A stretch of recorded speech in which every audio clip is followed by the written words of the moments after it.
नमस्कार, business express में आपका स्वागत है। मैं हूं आपके साथ अंकिता और आइए अब खबरें देखते हैं विस्तार से।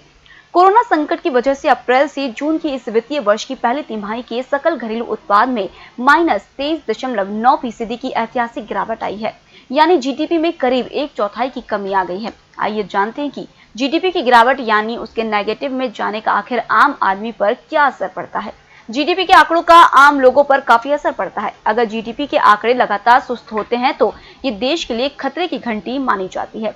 जीडीपी कम होने की वजह से लोगों की औसत आय कम हो जाती है और लोग गरीबी रेखा के नीचे चले जाते हैं। जीडीपी रेट में गिरावट का सबसे ज्यादा असर गरीब लोगों पर पड़ता है। भारत में आर्थिक असमानता बहुत ज्यादा है, इसलिए आर्थिक वृद्धि दर घटने का ज्यादा असर गरीब तबके पर पड़ता है।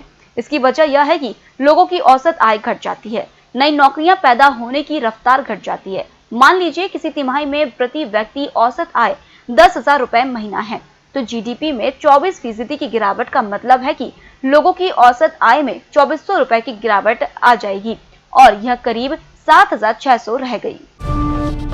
बुधवार को बाजार बढ़त के साथ खुला। बीएसई सेंसेक्स 39,000 के करीब और निफ्टी 11,500 के स्तर के पास कारोबार कर रहा है। इससे पहले मंगलवार को शेयर बाजार बढ़त के साथ बंद हुआ था। कारोबार के अंत में बीएसई सेंसेक्स 272 अंक ऊपर 38,900 पर और निफ्टी 82 अंकों की बढ़त के साथ 11,470 पर बंद हुआ था। दोपहर तक बीएसई सेंसेक्स में 587 अंकों की बढ़त रही। निफ्टी भी 11,500 के स्तर को पार कर गया था। वहीं एजीआर के फैसले के बाद भारती एयरटेल के शेयर में 7% की बढ़त के साथ बंद हुआ था, लेकिन वोडाफोन आइडिया के शेयर में 12% से ज्यादा की गिरावट रही। सरकारी तेल कंपनियों की ओर से आज पेट्रोल और डीजल की कीमत में कोई बढ़ोतरी नहीं हुई है। हालांकि बीते रोज पेट्रोल के दाम में 4 से 5 पैसे का इजाफा किया गया था। बता दें कि बीते 15 दिन में पेट्रोल की कीमत में लगभग रोज ही कुछ पैसों का इजाफा किया गया है। इससे यह 1 रुपए 65 पैसे महंगा हो गया, जबकि 15 दिन पहले पेट्रोल 80 रुपए 43 पैसे प्रति लीटर बिक रहा था। हालांकि इन बीते 15 दिनों में डीजल की कीमत पहले की तरह ही है। इससे पहले 30 जुलाई को दिल्ली सरकार ने डीजल के दाम में 8 रुपए 36 पैसे की कटौती की थी, जिससे दिल्ली में डीजल का दाम बाजार में 73 रुपए 56 पैसे प्रति लीटर हो गया था।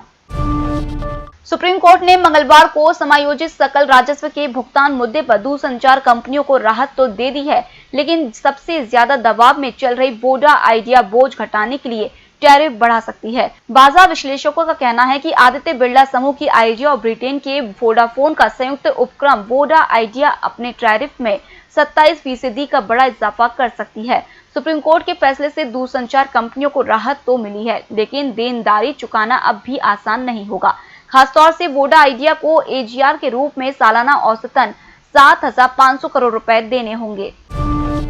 कोरोना महामारी और लॉकडाउन के झटकों से चालू वित्त वर्ष में भारतीय अर्थव्यवस्था का उबरना मुश्किल है। एसबीआई ने मंगलवार को जारी रिपोर्ट में बताया है कि पहली तिमाही विकास दर में आई रिकॉर्ड गिरावट आगे भी जारी रहेगी और 2020-21 में जीडीपी की वास्तविक वृद्धि दर 0 से 10.9% नीचे रहने का अनुमान है। सरकार ने सोमवार को जीडीपी आंकड़े जारी कर बताया था कि पहली तिमाही में विकास दर शून्य में -23.9% नीचे रही है। इससे पहले इको रैप रिपोर्ट में चालू वित्त वर्ष के लिए विकास दर में -6.8% गिरावट का अनुमान था। मुकेश अंबानी की ग्रोसरी रिटेल प्लेटफॉर्म जियो मार्ट लॉन्च के लगभग 6 सप्ताह बाद गूगल प्ले स्टोर पर 50 लाख से ज्यादा डाउनलोड किया जा चुका है। बता दें कि इस ऐप को 16 जुलाई 2020 को प्ले स्टोर पर जारी किया गया था और लगभग 5 दिनों के भीतर ही इसे 10 लाख से अधिक डाउनलोड कर लिया गया था। औसतन हर सप्ताह इसे 7 से 8 लाख बार डाउनलोड किया जा रहा है।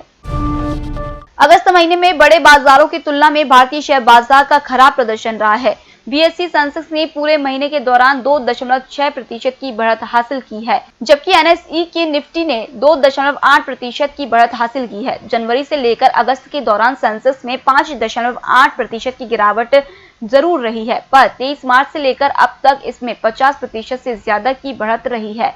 आंकड़े बताते हैं कि अगस्त महीने में बड़ी अर्थव्यवस्था वाले देशों के बाजारों की तुलना में बीएसई सेंसेक्स का प्रदर्शन काफी कम रहा है। चीन की मशहूर शॉर्ट वीडियो ऐप टिकटॉक की मुश्किलें दिन पर दिन बढ़ती ही जा रही है। शुरुआत में अश्लील कंटेंट और फिर प्राइवेसी को लेकर बवाल हो चुका है। प्राइवेसी लीक मामले में भारत में टिकटॉक बैन हो चुका है। इसके बाद अमेरिका में भी दिक्कतें बढ़नी शुरू हो गई है। अब जब चीनी ऐप अमेरिका में कारोबार बेचने की तैयारी कर ली है, तो एक बार फिर ऐप की मुश्किलें अपने ही देश चीन ने बढ़ा दी है।